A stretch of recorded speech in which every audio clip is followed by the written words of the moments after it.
Қолында не тұр? Бұл доптың түсі қандай?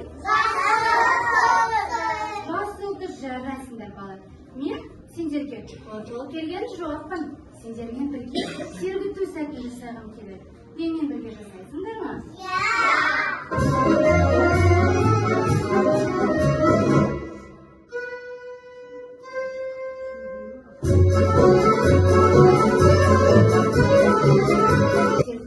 Келген жоқпын. Сендерге шығармашылық тапсырмалар бар. Бірақ шығармашылық тапсырма жасау үшін бізге екі топқа бөлінеді. Дұрыс па? Ал ол топқа біз ерекше тәсілмен бөлінеміз. Балалар, аяғымыздың астына қарайықшы. Не тұр? Доптар. Қандай түсті доптар? Көк пен жасыл екен, дұрыс па?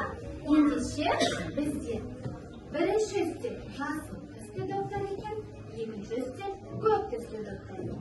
Қазір әр бала өзінің түсімен топқа бөлінеді. Кестік пе? Қанеке орналасайық. Балалар, ең бірінші біз не істейтінімізді толық біліп алайық. Дұрыс па? Мынау ненің суреті? Доп. Доп. Бұл қандай доп екен? Қалай ойлайсың? Қандай доп? Көңілсіз доп. Дұрыс па? Ешқандай түссіз доп. Бірақ біз қазір бұл допты көңілді допқа айналдырамыз. Ол үшін сендер алдарыңдағы қыл қаламдардың көмегімен мынау түстерді ашып, әртүрлі жолақтарды жасайсыңдар. Бірінші тақтайшаның үстіне жолақтарды жасап алып, мына допты екі бетімен орналастырамыз. Сосын саусақтармен ақырын сипалап, допты алып шыққан кезде бізде көңілді доп болады. Түсіндік пе? Ендеше екінші допты тыңдайық. Ал балалар, біздің кезеңге қалды. Ал енді біздің қандай доптарымыз? Қандай доптар? Көңілді доп, бұл боялмаған, иә? Біз қолымызға қаламды аламыз. Қалам және жіп, иә?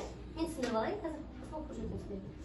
Допты бояған кезде, жіппен бояған кезде шеңбердің бойымен бұлай дөңгелетіп алып келеміз. Шеңбердің бойымен дөңгелетіп, допты әрлейміз. Жақсы ма? Әдемілейміз.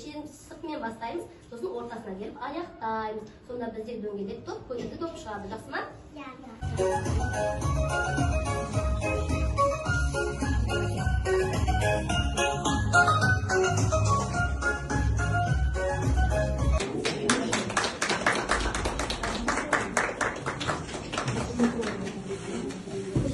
Игорь, көтер көрсетеміз. Көтереміз.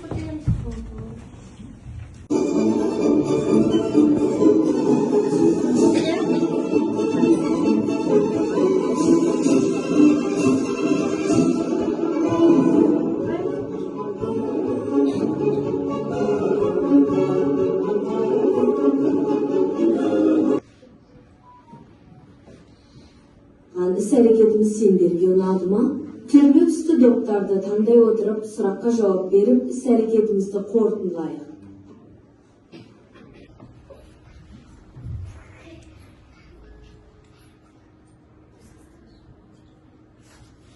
Біз жаңа қандай сергіту сәт ойнадық? Ең соңғы сергіту сәт ойнадық қой? Ең соңғы қандай сергіту сәт ойнадық? Келген қонақтармен қоштасып, сау